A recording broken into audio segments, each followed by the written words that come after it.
Assalamualaikum warahmatullahi wabarakatuh. Alhamdulillahi rabbil alamin. Nahmaduhu wa nasta'inuhu wa nastaghfiruh. Wa na'udzu billahi min shururi anfusina wa min sayyiati a'malina. May yahdihillahu fala mudilla lahu wa may yudlil fala hadiya lahu. Asyhadu an la ilaha illallah wahdahu la syarika lah wa asyhadu anna Muhammadan abduhu wa rasuluh. Allahumma salli wa sallim wa barik ala nabiyyina Muhammad wa ala alihi wa ashabihi wa man tabi'ahum bi ihsanin ila yaumiddin. Allahumma la ilma lana illa ma 'allamtana innaka antal alimul hakim. Rabbi shrah li sadri wa yassir li amri wahlul 'uqdatam min lisani yafqahu qawli. Kaum muslimin, Bapak Ibu yang semoga senantiasa dirahmati oleh Allah Azza wa Jalla. Semoga Allah memberkahi di setiap detik pertambahan usia yang diberikan oleh Allah kepada kita. Semoga Allah memberkahi di setiap amalan yang kita lakukan, kecil maupun besar. Kenapa? Karena Allah Azza wa Jalla telah memberikan kepada kita nikmat yang begitu banyak. Salah satunya adalah kita menjadi orang Islam. Karena nikmat Islam itu adalah nikmat azimah, nikmat yang begitu besar. Tetapi ada satu lagi kaum muslimin, nikmat yang bahkan tidak semua orang Islam itu bisa merasakannya. Apa itu? Bersujud kepada Allah Azza wa Jalla. Karena seseorang yang bisa bersujud kepada Allah itu adalah nikmat yang besar. Karena buat apa kaum muslimin kita hidup? Diberikan usia 40 tahun, 50 tahun, 60 tahun, 70 tahun. Tapi menjadi orang-orang yang tidak pandai bersujud kepada Allah Azza wa Jalla. Kalau kita tidak sujud kepada Allah, mau sujud kepada siapa lagi? Makanya salah satu bentuk terima kasih seseorang kepada Allah, dia mau meletakkan kepala yang dia bangga-banggakan. Ambo gagah, ambo pintar, dengan kepintaran bisa mendapatkan jabatan, dengan kepintaran bisa mendapatkan kekayaan. Maka sebagai seorang muslim itu kita harus bersujud kepada Allah Azza wa Jalla. Karena kepala yang kita bangga-banggakan kaum muslimin yang dimuliakan oleh Allah. Ada satu posisi di mana mohon maaf, pantat kita lebih tinggi dari kepala yang kita bangga-banggakan. Kapan waktunya? Ketika salat. Dan alhamdulillah sekarang kita pada bulan Ramadan. Diajarkan oleh Rasul sallallahu alaihi wasallam menjadi orang yang banyak bersujud kepada Allah Azza wa Jalla. Tujuannya apa nanti? Supaya kita menjadi orang-orang yang bertakwa. Karena Rasul sallallahu alaihi wasallam adalah orang yang paling bertakwa bila khilaf. Dan kita tahu Rasulullah adalah orang yang mau dan sering bersujud kepada Allah Azza wa Jalla. Rasulullah telah dijamin masuk surga. Paling banyak sujudnya kepada Allah. Awak siapa yang menjamin? Siapa yang jamin awak? Karena orang yang tidak salat sekalipun kalau kita tanya kaum muslimin, cita-cita tertingginya masuk surga. Kece masuk surga itu bisa pakai orang dalam, Pak. Masuk kantor gubernur bisa pakai orang dalam, Bu. Masuk kantor wali kota bisa pakai orang dalam. Masuk surga Pak, caranya amalan kita yang pertama, kaum muslim. Kaum muslimin yang dimuliakan oleh Allah Azza wa Jalla, pada malam hari ini kita akan memberikan judul kajian kita adalah Akhta'us Shaimin. Ada beberapa kekeliruan-kekeliruan yang mungkin terjadi, yang dilakukan oleh orang-orang yang berpuasa. Tapi sebelum itu, kita akan membahas, kita muqaddimahi dengan satu doa yang kita ucapkan di surat Al-Fatihah. Yang kita ulang-ulang 17 kali. Ihdinas siratal mustaqim, siratal ladzina an'amta alaihim, ghairil maghdubi alaihim waladdallin. Ya Allah, tunjuki kami ke jalan yang lurus, Jalan yang lurus itu jalan yang seperti apa? Jalan orang-orang yang Engkau beri nikmat sebelumnya ya Allah. Bukan jalan Yahudi, bukan jalan Nasrani. Artinya apa? Kita meminta kepada Allah, kita berdoa kepada Allah, ya Allah tunjuki aku ke jalan yang benar. Karena nanti ada amalan saleh, ada amalan salah. Ada amalan saleh, ada amalan salah.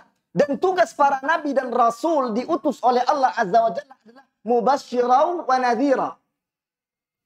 Memberikan kabar gembira, yaitu bagaimana amal-amal saleh. Kemudian nadhira, kabar-kabar pertakut. Amal salah. Ada salah seorang sahabat Rasul sallallahu alaihi wasallam, dia bernama Hudzaifah ibnu Yaman. Dia menuturkan dalam salah satu hadis yang sahih, beliau menceritakan biasanya para sahabat Rasul sallallahu alaihi wasallam ketika mereka menemui Nabi Muhammad alaihi salatu wasallam, Rasulullah, mereka para sahabat itu menanyakan kepada Rasulullah tentang al-khair, amalan-amalan yang baik yang bisa mengarahkan kita masuk surga. Tetapi Hudzaifah ibnu Yaman dia agak berbeda kaum muslimin radhiyallahu taala anhu. Apa kata beliau ketika para sahabat yang lain dia menanyakan kepada Rasul sallallahu alaihi wasallam anil khair, tentang kebaikan-kebaikan, lalu Hudzaifah ibnu Yaman dia menanyakan kepada Rasul sallallahu alaihi wasallam tentang asyar, kejelekan, keburukan, kekeliruan. Tujuannya apa kata beliau? Makhafatan ayyudrikani, supaya beliau tidak terjatuh ke dalam kesalahan-kesalahan. Dan ini dikuatkan oleh salah satu syair Abu Hamid Al-Hamdani, salah satu dewannya. Beliau mengatakan, "Araftu syarra la lisyarri walakin litawaqqihi." Aku mengetahui kejelekan, keburukan serta kekeliruan itu bukan karena kejelekan, keburukan dan kekeliruan, tapi agar aku bisa terjaga dari semua itu. Karena siapa saja yang tidak bisa membedakan mana yang amal saleh, mana yang amal salah, maka dia bisa akan terjatuh kepada amal salah. Makanya kalau ada orang mengingin nawak, itu salah Ustaz. Jangan berang. Ada ustaz misalkan mengecekkan kesalahan. Ustaz kok mengaji kerajaannya nyala-nyalan orang itu tadi. Enggak, Pak. Bukankah kita meminta kepada Allah, ihdinas siratal mustaqim. Maka kalau ada orang yang mengajak kepada Al-Quran, kepada sunnah, itu jalan yang benar, terima, Pak. Kita mengucapkan ihdinas siratal mustaqim, kemudian ketika ditunjukkan oleh orang kebenaran, nak cemehkan orang itu, maka itu adalah orang-orang yang sombong. Karena definisi sombong itu dua kaum muslimin. Apa yang pertama? Batarul haq wa ghamtun nas. Yang pertama adalah menolak kebenaran. Kebenaran dari siapa? Dari Allah dan dari Rasul sallallahu alaihi wasallam, walaupun disampaikan melalui mulut para ustaz. Ketika seseorang menolak kebenaran kaum muslimin, maka dia merasa lebih besar dari kebenaran itu sendiri. Wal'iyadzubillah. Maka pada malam hari itu kalau kita sampaikan mungkin beberapa kekeliruan, jangan ada yang sensitif gitu. Ini kan banyak muncul lah Ustaz Bojangwi itu kerajaannya nyala-nyalan orang aja. Isamu ya ndak Bojangwi mari dituju sana. Maka yang pertama kaum muslimin, kekeliruan yang biasa terjadi di kalangan kita ketika kita berpuasa itu adalah at-tabdzir wal israf. Pertama apa? Tabdzir wal israf. Mubazir itu dah bahasa kita ya. Mubazir kemudian berlebih-lebihan. Karena larangan dari Al-Quran jelas. Wala tubadziru tabdzira. Innal mubadzirina kanu ikhwana syayatin. Jangan pernah berlaku mubadzir, karena mubadzir itu temannya syaitan. Wa kulu washrabu wa la tusrifu. Makan dan minumlah dan jangan berlebih-lebihan. Aku sampai dulu Ustaz yang salah paham itu. Makan dan minumlah tapi jangan berlebih. Kalau berlebih kalau ada 3 combong lulu sadunya.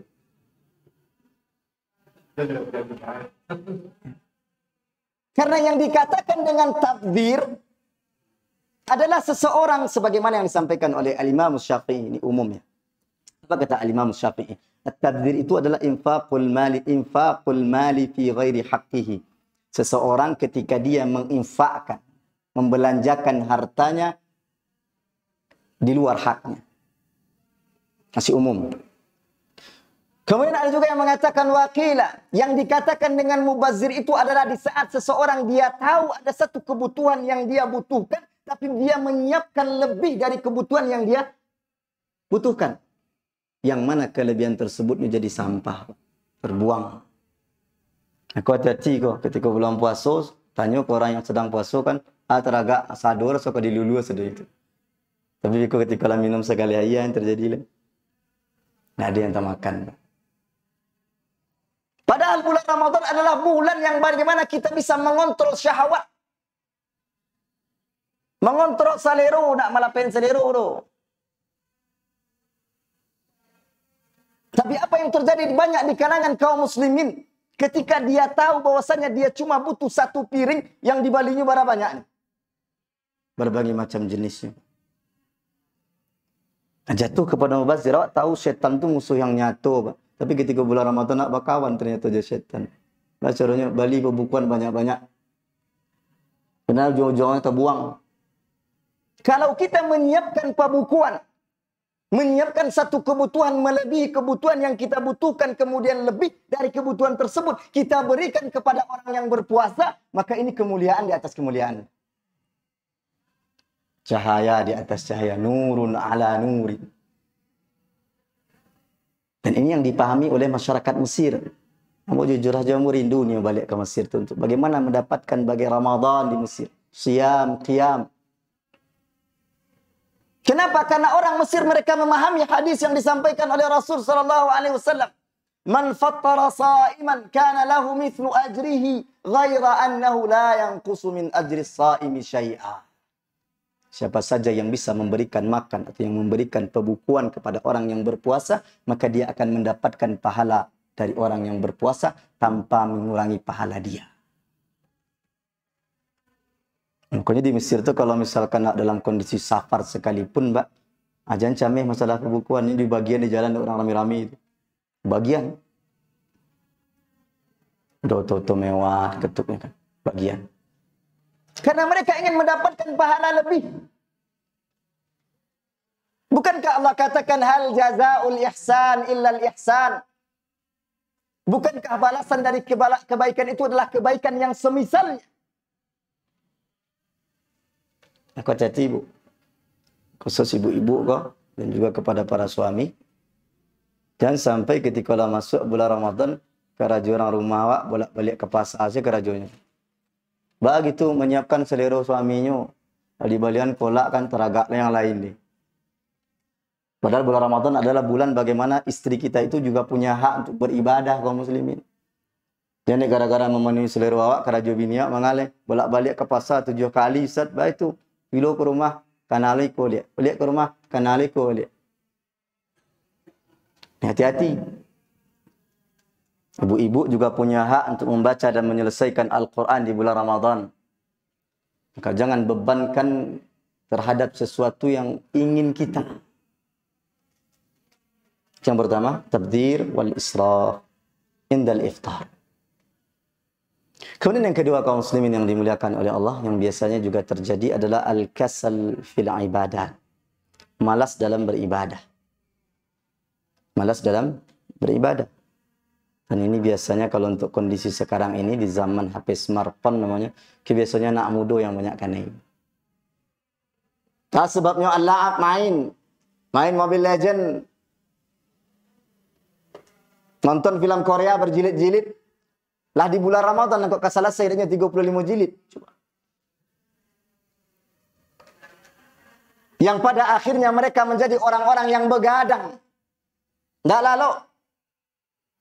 Kalau tidak lalu karena beribadah kepada Allah, maka alhamdulillah. Tapi apa yang terjadi? Anak-anak muda kita itu sibuk main HP, Pak. Sampai mereka begadang. Bila laloknya ketika lah dakik waktu sahur atau lah salat subuh lalok. Sampai bila laloknya sampai asar. Kepuasanya 2 jam. Itu masalahnya pandai pula membawa hadis. Ustaz, laloknya orang yang puasa itu kan ibadah, Ustaz. Lalok nama dia anak ibadah. Ya ibadah. Kalau lalok dari siap subuh sampai asar tu belajar jadi jenazah itu. Kalau jagonya ucapkan inna lillahi wa inna ilaihi raji'un. Dan ini realita kaum muslimin. Bulan Ramadan adalah bulan beribadah kepada Allah yang semua aktivitas yang ditunjukkan dalam sunnah Rasul semuanya ibadah. Semuanya ibadah. Syahrul Siyam, Syahrul Qiyam, Syahrul Quran, ibadah. Tapi apa yang terjadi? Balina nak HP, yang terjadi bermaksiat kepada Allah. Yo le adu hadis itu. Tidur orang berpuasa itu ibadahnya ada tu.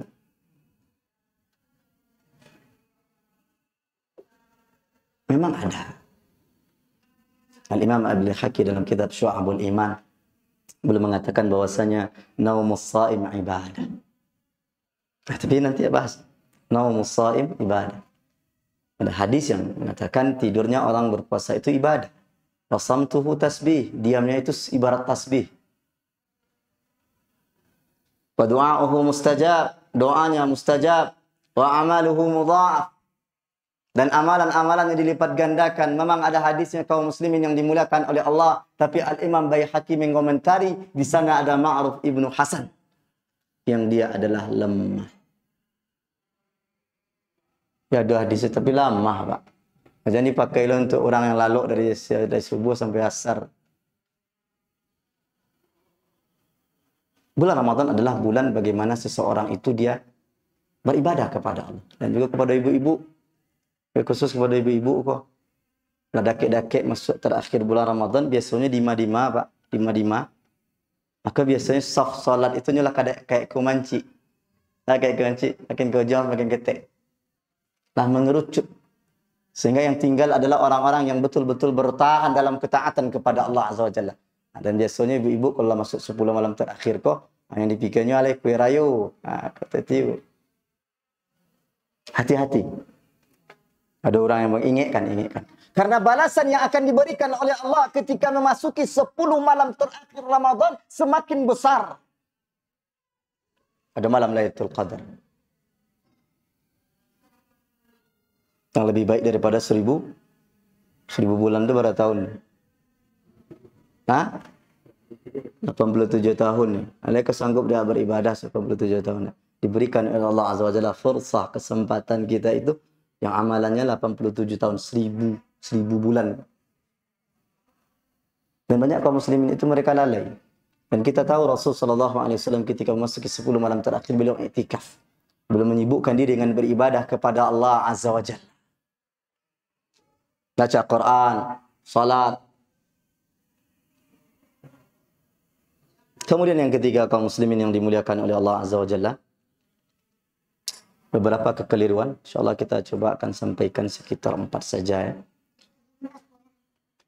Kekeliruan selanjutnya adalah ada istilah di Indonesia ini bubar atau buka bareng. Orang sini ini bubar-bubaran orang ni apa kan? Ni bersatunya ni bubar. Acaranya iftar jama'i kalau dalam bahasa Arab. Aku alumni angkatan 70, aku kumpul di rumah makan tu yuk. Makan. Masalahnya Pak, ketika kumpul itu tu, yang biasanya di rumah cuma menceliak bini saja, tiba-tiba lah menceliak bini orang. Maksiat tak? Maksiat. Dan itu setelah menceliak, kadang yang celiak tu kadang mantan ya kan? Mohon maaf, kita punya masa lalu. Yang celiak tu mantan Pak. Yang celiak mantan dulu buruknya, kini rancak saja. Ceritanya itu.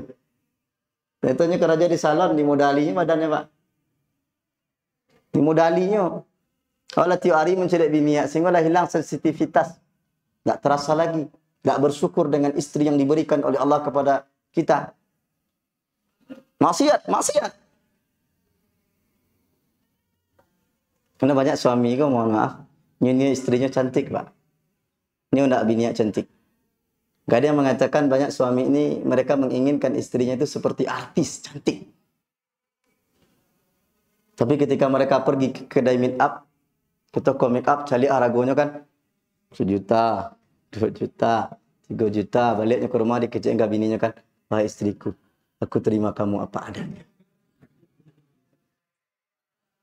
Cantik itu butuh modal. Ya. Cantik itu butuh modal. Harga piti yang rumah 50.000 tuh Nio cantik seperti artis. Artis tuh memang itu kerajuannya untuk jadi piti. Maka kemaksiatan Mbak ketika ada iftar jama'i, buka-buka bareng. Nah, dan tidak jarang loh ketika buka bareng itu kok maksiatnya nostalgia dengan dosa masa lalu. Coba dia. Ya nak? Nostalgia dengan dosa masa lalu. Balai duit japak tu lah. Mbak tu, ambo dulu menculok telur ayam ni lomba pek begini. Bangga dengan dia. Yang mana dosa kita itu kita sembunyikan, tapi ketika sudah masuk masa-masa buka bersama, bertemu dengan angkatan-angkatan yang tidak bertemu selama 20 tahun, kadang terungkap, Pak. Padahal dosa masa lalu kita itu tutup, kaum, tutup. Tak dibuka, dong. Maksiat tak? Maksiat. Dan terkadang yang lebih besar kaum muslimin ketika ada cara buka-buka barang itu apa yang terjadi? Jarak antara maghrib dan isya itu barangnya 55 menit. Dulu sebab acaranya ketika lah masuk ke rumah makan, acara buka bersama itu bah salat isya jo tarawihnya lewat. Sebabnya saat sibuk selfie. Kalau 30 tahun tak usul bah.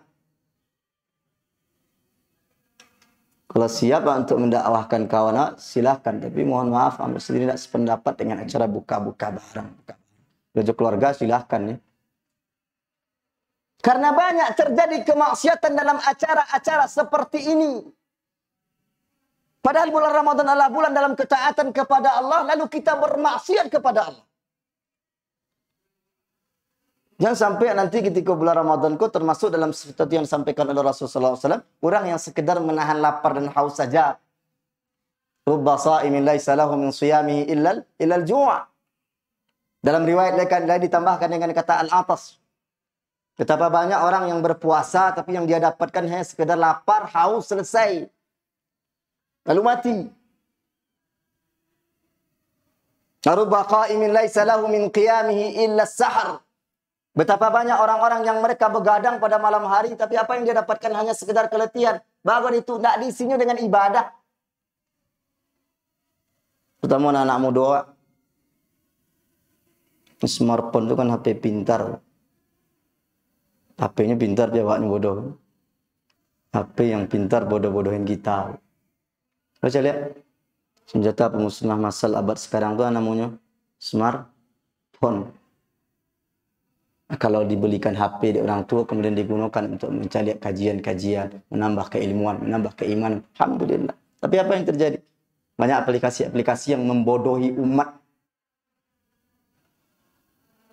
Anak ketik umur 3 tahun kerajuannya mengah goyang-goyang. Anak awak tu nak diajar goyang-goyang, ni pandai juga yang goyang itu, Pak. Cak para lu diajar goyang-goyang, sedangkan musiknya goyang-goyang seorang itu. Ini musibah. Kemudian terakhir kaum muslimin yang dimuliakan oleh Allah Azza wa Jalla. Ini sengaja kita akhirkan karena memang sepertinya sudah dibahas oleh ustaz-ustaz sebelum kita. Terutama ketika memasuki bulan Ramadan adalah dalam perkara imsak. Bila imsak? Bila mulai nahan puasa, Bu?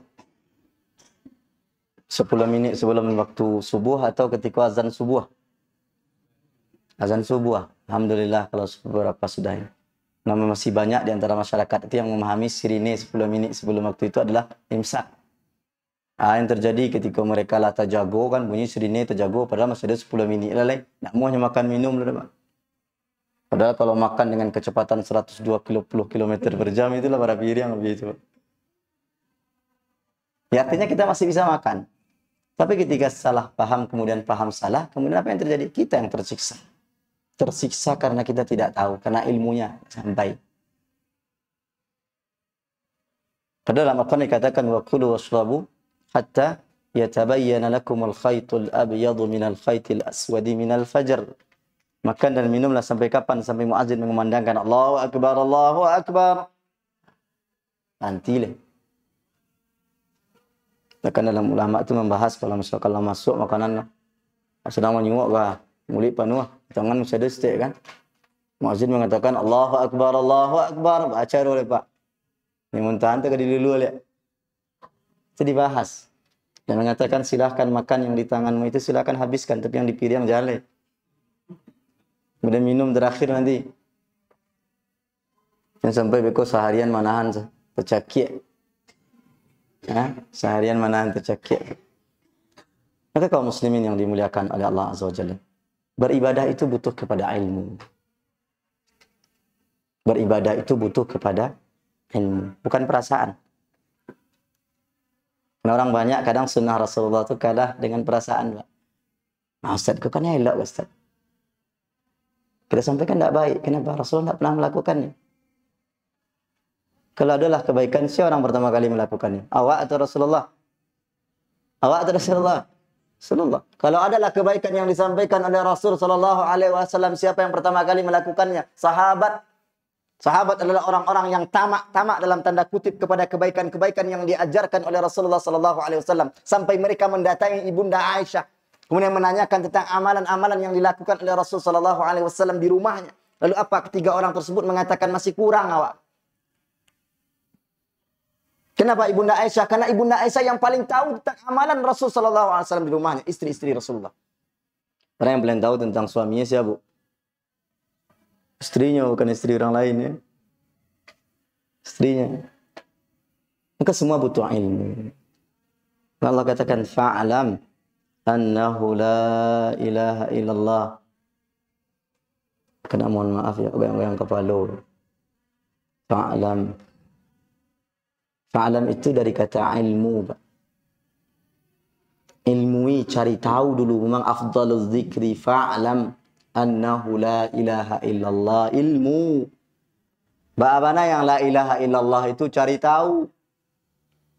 Karena ada nanti yang akan bisa membatalkan syahadat kita. Maka semua ibadah harus dibangun di atas ilmu.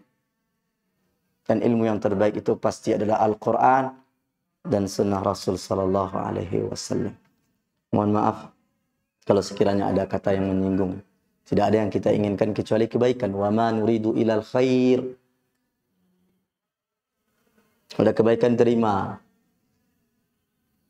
Yang cali ambo yang menyampaikannya, tapi terima saja, tutup je telinga, tutup je mata tu kan. Kebenaran ke terima gitu. Karena banyak orang kadang cali orang janggut kan ada. Cali orang mereka kok aku lain, kalau la innal hamdalillah di awalnya kok enggak. Hati-hati, Pak. Jangan sampai kita menjadi orang-orang yang sombong. Sombong itu bukan meremehkan manusia. Iya, memang meremehkan manusia. Tapi yang paling tinggi itu adalah batarul haq, menolak kebenaran. Kenapa? Karena Allah sombong itu dia merasa lebih besar dari Allah Azza wa Jalla. La'iyadu billah. Yang pertama tadi apa yang harus kita hindari? Tabdir, wal israf. Kedua, al-kasal fil ibadah. Terutama ingatkan kepada anak-anak kita. Jangan sampai sibuk saja main HP kok, Pak. Ingatkan. Bulan Ramadan tidak datang setiap bulan. Tidak datang setiap bulan. Dan bulan Ramadan selanjutnya belum tentu kita ada usia untuk mendapatinya. Maka jadikan Ramadan sekarang adalah Ramadan yang terbaik. Ramadan yang berbeda dengan Ramadan sebelumnya. Bagaimana caranya kita isi dengan ketaatan kepada Allah. Bukan malas beribadah kepada Allah Azza wa Jalla. Kemudian yang ketiga apa? Iftar jama'i. Buka bareng. Hati-hati. Buka bersama. Kemudian yang ketiga, yang keempat tadi terakhir adalah al-imsak. Kalau sudah paham, alhamdulillah. Tapi kalau bagi yang belum paham, ingatkan kepada keluarga kita. Karena memang tugas dakwah itu tidak tugas ustaz saja sebenarnya. Seseorang yang sudah mengucapkan la ilaha illallah Muhammadur Rasulullah, maka tugas dakwah itu sudah ada di pundaknya. Subhanaka Allahumma wa bihamdika, asyhadu an la ilaha. Assalamualaikum warahmatullahi wabarakatuh.